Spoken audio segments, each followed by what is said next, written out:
Bienvenido a este video introductorio que te trae Academia Testec. Mi nombre es Diego Gamarra y vamos a hablar un poco sobre los ensayos no destructivos. Entonces, ¿qué son los ensayos no destructivos? Bueno, básicamente son ensayos, como dice su nombre, que no destruyen componentes, no destruyen el componente que está siendo inspeccionado. Es decir, la integridad mecánica y la usabilidad se va a mantener luego de la inspección. ¿Y qué podemos inspeccionar? Bueno, tanques de almacenamiento, recipientes a presión, intercambiadores de calor. Y tal cual, vamos a poder tener el componente siendo utilizado antes y después de la prueba no destructiva. ¿Y para qué vamos a hacer pruebas no destructivas? ¿Cuál es el objetivo? Bueno, básicamente detectar discontinuidades, defectos dentro del componente, fisuras, grietas que afecten la confiabilidad industrial de estos componentes. Porque bueno, sabemos que los componentes tienen un tiempo de vida. ¿Okay? Entonces esto es sumamente importante y los ensayos no destructivos nos brindan la información necesaria para poder tomar las decisiones correctas. Entonces, si hablamos de métodos no destructivos, podemos agruparlos en tres grupos: ensayos no destructivos superficiales, volumétricos y de hermeticidad.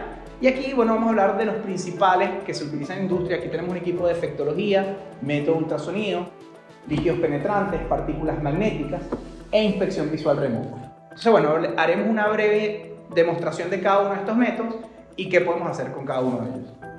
Entonces ahora vamos a hablar un poco sobre el método ultrasonido industrial.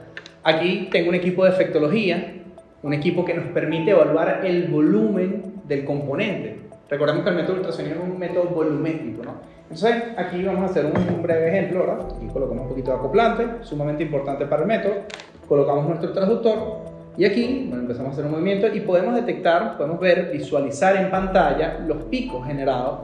Estos picos vienen generados ¿por qué? Bueno, por la geometría de la pieza, en este caso, ¿verdad? Los extremos, ¿no? Los bordes. Entonces ahí vemos claramente los picos. Ahora, si nosotros pensamos, bueno, yo no quiero detectar geometría, yo quiero detectar discontinuidades dentro del volumen. Perfectamente posible, ¿no? En este bloque de calibración, IW, tenemos unas discontinuidades internas, ¿no? Unos agujeros laterales. Entonces podemos colocar un poco de acoplante por acá y procedemos a hacer la inspección. Ahora, claro, desde un punto de vista de resultados, a mí me interesa saber la profundidad, ubicación de estas discontinuidades, y esto depende del técnico que haga la inspección.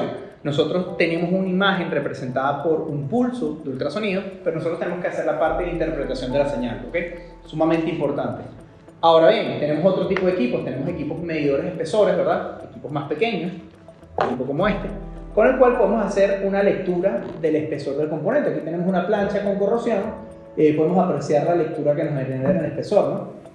Vamos a seguir, vamos moviéndonos por cada una de las ubicaciones y vemos cómo este componente tiene corrosión, y de hecho lo podemos verificar simplemente volteando esta plancha, ¿no? Entonces ahí podemos apreciar la corrosión que tiene la parte posterior, ¿no?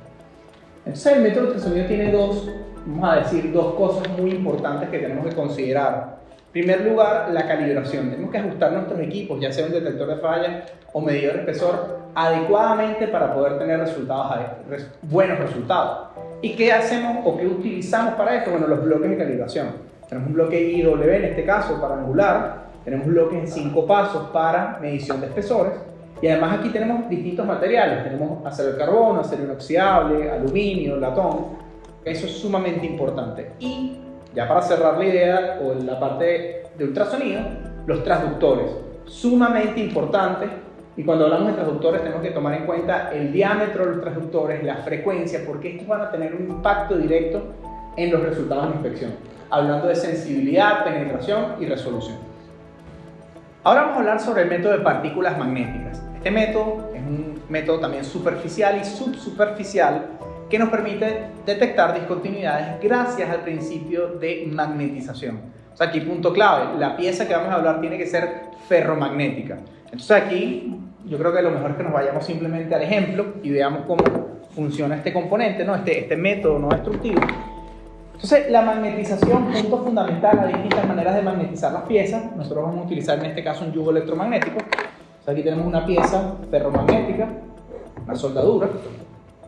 Aquí aplicamos la magnetización, simplemente de manera de corroborar, tenemos un poder de levantamiento, podemos levantar la pieza, podemos utilizar corriente directa o corriente alterna, tiene sus ventajas y limitaciones, pero ahora, sumamente importante, nosotros tenemos que garantizar que hay una magnetización, ¿ok? ¿Cómo garantizamos? Tenemos un medidor de flujo, en este caso, podemos ver aquí cómo, ¿verdad? Hay una variación de los Gauss que mide, ¿no? Negativo o positivo, eso significa que hay un flujo magnético, en este caso de derecha a izquierda. Ahora, ¿cómo funciona propiamente la detección? Si hay discontinuidades atrapadas, ese flujo escapa y sale de la pieza. Y nosotros, con la implementación de partículas magnéticas que van a estar en la superficie, ellas se alinean en función de ese escape, ¿no? Entonces, para ello, vamos a hacer una demostración. O sea, aquí, por favor, aquí ayúdame. Aguanta aquí el yugo, empieza a magnetizar. Y lo que vamos a implementar es un indicador, ¿ok? Simplemente utilicemos un indicador porque, bueno, la manera más fácil de visualizar la presencia del flujo y la generación de un defecto. Aplicamos un poco de blanco contraste para tener la mejor visibilidad. Y ahora, posteriormente, utilizamos nuestras partículas, ¿no? Agitamos un poco y hacemos uso de nuestras partículas magnéticas. ¿Ven? Entonces, ellas fácilmente se van a alinear en función del flujo. Y aquí, bueno, yo creo que ya, si quieres puedes quitar el yugo. Aquí fácilmente se aprecia, ¿verdad? Esta línea vertical, ¿verdad? Línea vertical y estas líneas en diagonal que se generan, que son las partículas que se van alineando por la presencia de esa discontinuidad que está en el indicador. El flujo va de derecha a izquierda y esas son las señales que se generan. Entonces, eso sería un resumen introductorio de lo que es el método de partículas magnéticas. Si este contenido es de tu interés y quieres impulsar tu carrera profesional en el mundo de los ensayos no destructivos, regístrate en la plataforma Academia Testec, en donde encontrarás más de 20 cursos industriales en esta área y otros. Espero que nos veamos ahí en un próximo video.